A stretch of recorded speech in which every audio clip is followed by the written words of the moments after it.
Yep.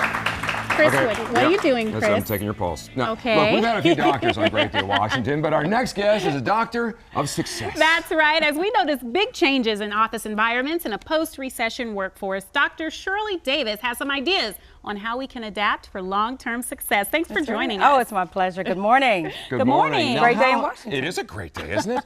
Now, how has the workplace changed? Oh gosh, it's changed quite a bit. It's become much more diverse and hyper-connected and multi-generational, and it's an aging workforce. Some of those shifts that we were just talking about during the break was that this is an aging population of baby boomers, and then the millennials are going to be coming in a few years, and they're going to be the largest segment of the working population. Okay, so how do we prepare ourselves? Because I understand baby boomers, they're going to retire. Yes. And then there's this huge gap. What should we know about that gap so that we can be employed for the long term, right? Yeah, That's what absolutely. everybody wants. Organizations aren't ready for it. So you got 80 million baby boomers that are going to be retiring, which really statistically, it's almost 10,000 a day. Wow. So organizations are going to have to really reshift and reinvent themselves in their strategies and their culture and the way that they train managers on how to lead the younger generation and even how they build technology capability, because the younger generation, that's the way they communicate. Well, they're going to need technology because from what I understand, the baby boomers, it's a gigantic amount of people. When that group leaves, there's a huge vacuum,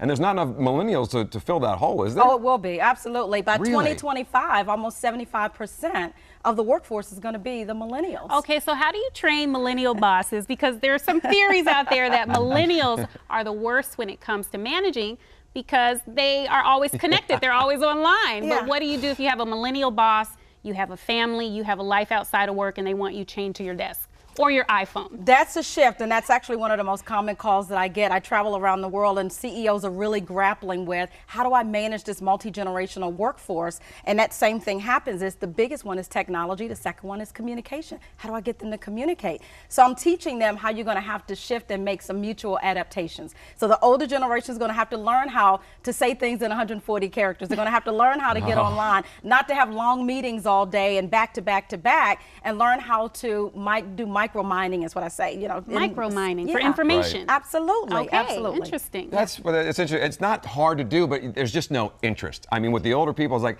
I mean, Twitter, as you were probably talking about, it's not hard to do. It's 140 characters, but there's just not a lot of interest. And how do you get over that gap? It's not interest from where? The baby boomers? Yeah, the older ones, like, I'm not going to do that. I'm actually finding that more and more of them are interested. For example, my mom's 72 years old, and I said, Mom, if you want to get connected with your grandchildren and know where they are, you better get on Facebook. And she's done that. 72, she's learning how to do that. Dad is too. You can teach them. Well, I think too, if there's a lot of people who I hear, my older colleagues, they say, oh, I don't take that social media seriously. Yeah, but shouldn't you be worried about being left behind and obsolete if you don't take it seriously? Absolutely. That's the way we communicate now, and things go viral. Information is shared all the time, and not just the old way of face-to-face communication, although that's important. You better know by social media and being very, very connected. That's the society. Last thing I want to know, what should young people in the workforce know that will help them for the long term? Because there's so much knowledge and information that veterans have, but you just kind of learn by doing and trial and error. Any jewels of advice? Absolutely. I always talk about the 4 V's of career success, right? First of all, it's about having a vision, knowing what your skills are, knowing that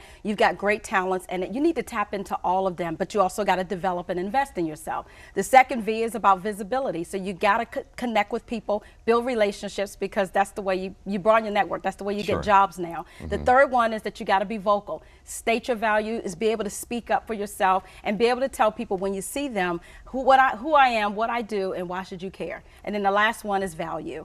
Learn how to toot your own horn without blowing it. You got to state your value and speak up. So you got to adapt. I love that. That's awesome, Doctor. Thank you so much. She's going to bend your ear out for the show. I know. She's so excited. Thanks for coming by. Have a great day. That wraps up today's show. We hope you had a fabulous Monday morning, and you know we're going to get ready for a great week coming up. We got Pink Floyd's Roger Waters this Wednesday. That's amazing. That's right, and we're always eager for Thursday Night Football here on WUSA 9. And this Thursday, we have football wife and reality star Kristen Cavallari. Make it a great day, Washington. Yes.